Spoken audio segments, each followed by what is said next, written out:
Hello à tous et bienvenue sur la chaîne de Girl and Esoterism. Aujourd'hui je vous présente une partie de ma collection d'outils de sorcellerie.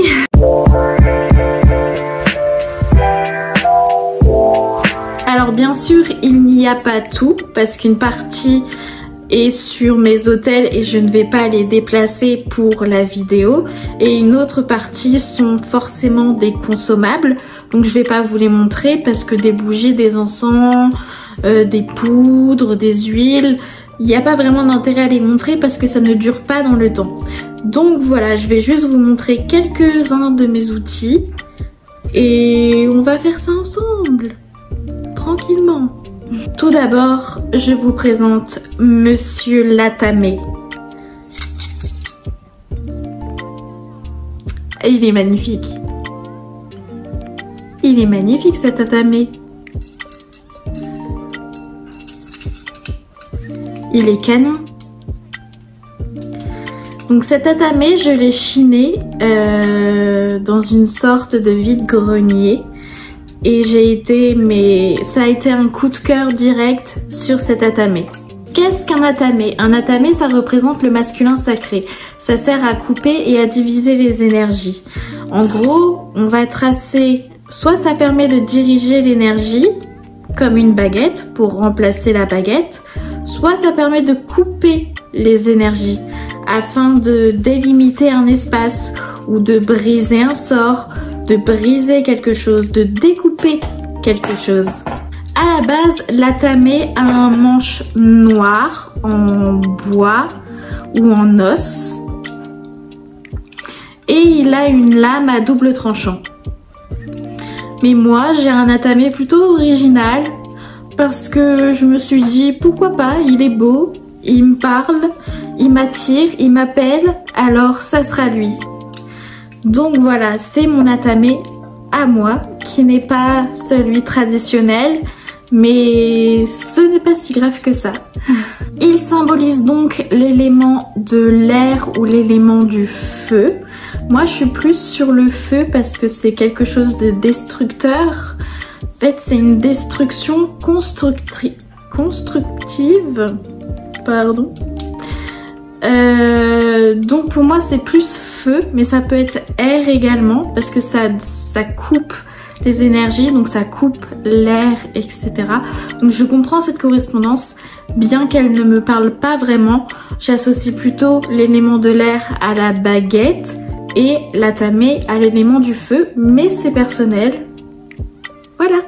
Passons maintenant au calice. Le calice est en fait une sorte de verre de coupe sacré qui va nous permettre de mettre de l'eau à l'intérieur ou tout liquide magique, des potions, ce genre de choses, etc. Sa symbolique, c'est forcément l'eau et son énergie est forcément féminine associée à l'élément de l'eau. Donc féminin. Donc le voici de plus près, il a quelques détails dessus comme vous pouvez le voir. Et donc moi je m'en sers principalement pour faire mon eau lustrale. Donc je m'en sers pour faire mon eau lustrale, pour faire des eaux de pierre par exemple, donc eau d'améthyste, eau de jaspe rouge, etc. pour mes brumes et mes sprays, donc mes filtres que je fais et que je vends sur ma boutique Etsy. Le calice peut également servir en tant que réceptacle à offrande, mais pour moi je sépare le calice à offrande du calice de pratique.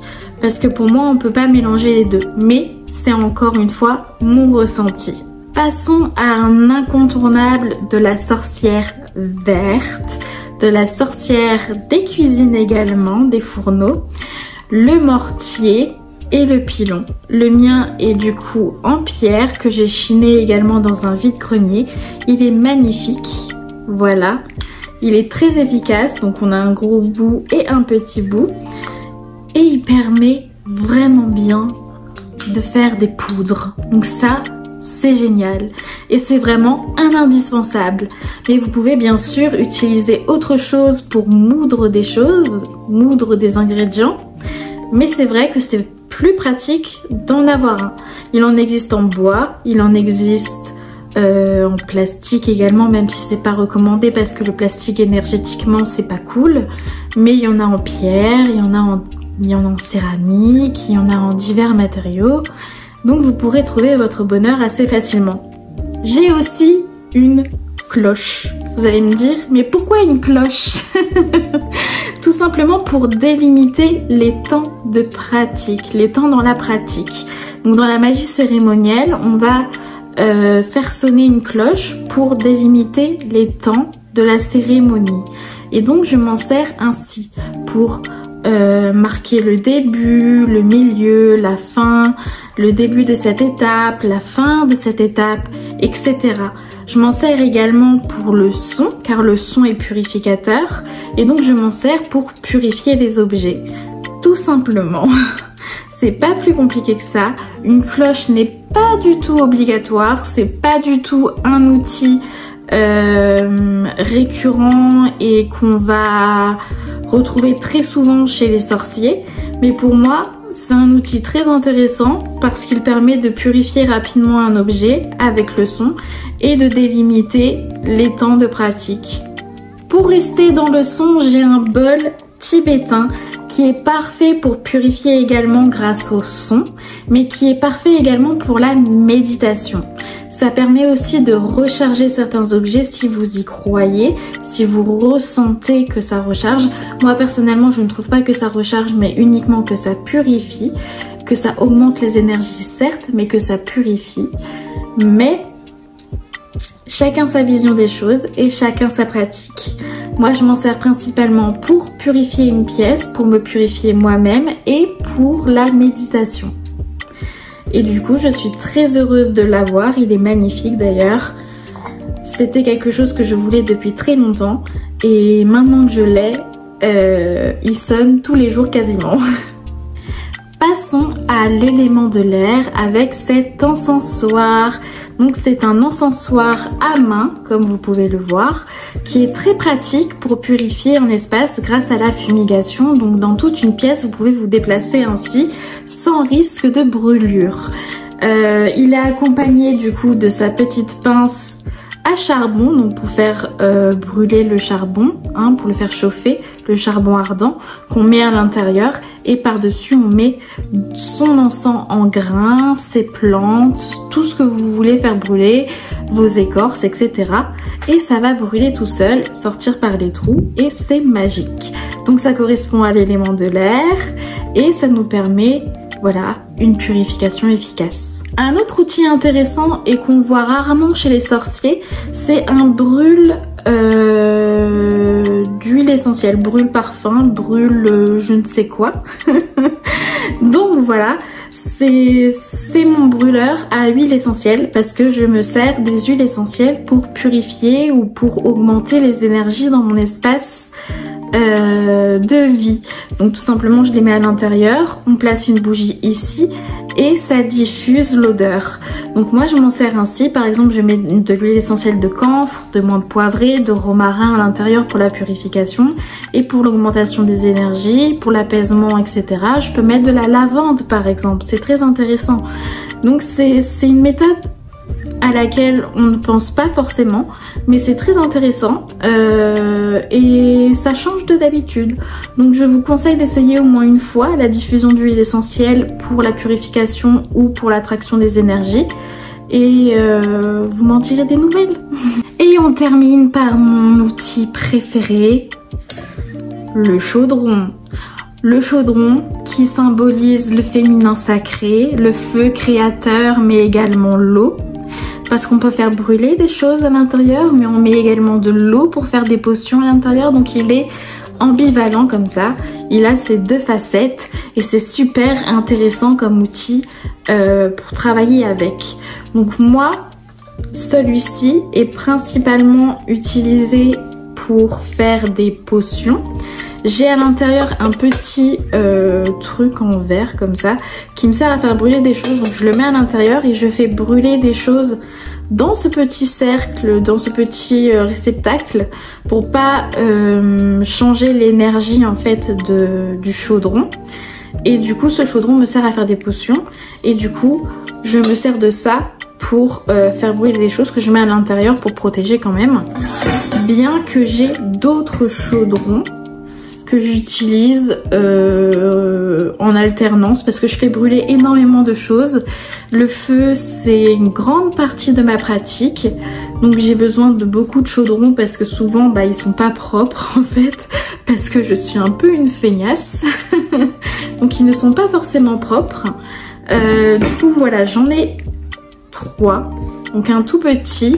Celui-ci, j'évite de faire brûler des choses dedans, mais ça m'arrive de le faire, c'est très très rare. Voilà, c'est surtout de la décoration. Mais il m'arrive de faire brûler par exemple des papiers d'intention ou des feuilles de laurier à l'intérieur, quelque chose d'assez petit. Alors que là-dessus, on est plus sur du bon rituel de feu. Et voilà, et donc là-dedans, bah, c'est pareil, c'est du bon rituel de feu. Mais c'est principalement le contenant extérieur pour tout ce qui est potion. Donc en fait le chaudron représente le ventre de la femme enceinte. Donc c'est pour ça qu'on dit que c'est une énergie féminine et aquatique, donc de l'eau, parce que voilà, on fait des potions à l'intérieur, mais c'est également la femme. Donc la femme, c'est l'énergie de l'eau, etc. Donc c'est très très intéressant. Donc voilà pour mes petits chaudrons que je vous ai montrés. Et donc le reste des outils, je ne peux pas vous les montrer parce que ben c'est des consommables en fait, donc ça ne sert à rien, hein. Je vais vous montrer une bougie et dans une semaine elle ne sera plus là, donc c'est inutile. J'ai sûrement oublié des outils que je vais retrouver dans les jours qui viennent et je ferai sûrement une suite à cette vidéo. Donc voilà. J'ai bien sûr oublié des trucs, donc me revoilà. J'avais fait l'outro de la vidéo, mais je reviens pour vous montrer mes voiles païens du coup. Donc voici un des voiles que je peux porter. J'ai également celui-ci qui couvre en fait tous les cheveux et également le cou. Donc parfait quand on a besoin d'une protection extrême. Et on a celui-ci qui est transparent et du coup qui me permet de le porter comme ceci et de pouvoir faire de la divination en même temps parce que je vois ce que je fais et je suis protégée. Donc voilà, c'était juste ça que je voulais partager, mais j'avais oublié. Voilà. J'espère que cette vidéo vous a plu et que vous avez un petit peu découvert l'histoire des outils en sorcellerie et surtout des miens parce que c'est le sujet de la vidéo. Et je vous dis à bientôt dans une prochaine vidéo. Si vous le souhaitez, vous pouvez vous abonner, liker la vidéo, commenter, ça fait toujours plaisir, j'adore vous lire. Et voilà, je parle d'ésotérisme, de spiritualité, de sorcellerie et un petit peu de troubles dissociatifs de l'identité qui est un trouble dont je souffre. Donc voilà.